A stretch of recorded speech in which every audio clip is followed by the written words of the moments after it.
महत्त्वाची अपडेट आहे पुण्यामधून नीट पेपर फुटी प्रकरणामध्ये पुण्यामधून एका महिलेला ताब्यात घेतलं गेलेलं आहे।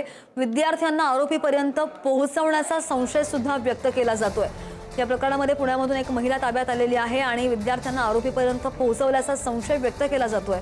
पुण्यामधील बिब्वेवाडी परिसरामध्ये ही कारवाई झाली आहे। ब्युटी पार्लर चालवत असलेल्या मनीषा वाघमारे यांना पोलिसांनी ताब्यात घेतलंय।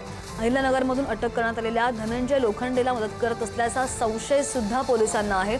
तसंच विद्यार्थ्यांना धनंजय लोखंडेपर्यंत पोहोचवण्याचं काम मनीषा वाघमारे करत असल्याची माहिती सुद्धा तपासामधून समोर आली आहे।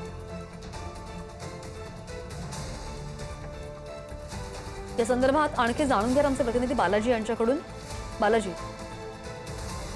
नक्कीच नाशिकमधील पेपर फुटी प्रकरणानंतर नगरमध्ये धनंजय लोखंडे याला अटक करण्यात आली होती। त्यानंतर पुणे पोलिसांनी जे आहे ती पहाटे मनीषा वाघमारे या महिलेला जे आहे ते ताब्यात घेतलेलं आहे।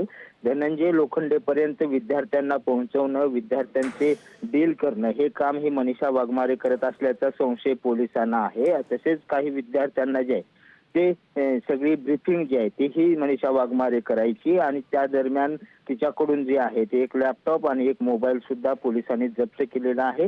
आज रात्री उशिरापर्यंत सीबीआयच्या ताब्यात या मनीषा वाघमारे याला दिले जाण्याची शक्यता पोलिसांनी वर्तवलेली आहे।